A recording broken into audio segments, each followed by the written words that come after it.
Баршаңызға қайырлы күн. Өте дәмді әрі пайдалы салмақ тастауға көмектесетін тағам дайындайтын боламыз. Ол үшін бізге авокадо, помидор, руккола, жұмыртқа қажет болады.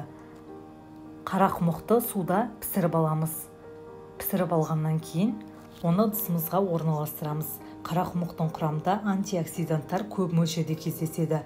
Ол асқазан ішек жолдарына баяу сіңеді.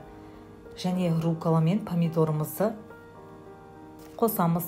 Олардың құрамында С дәрумені көп. Және ол ағзаны қатерлі ісіктен қорғайды.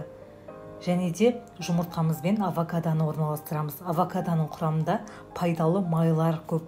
Және ол салмақ тастауға көп көмегін тигізеді.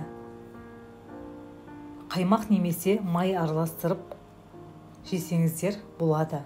Біздің асымыз дайын болды. Сіздерге ас болсын.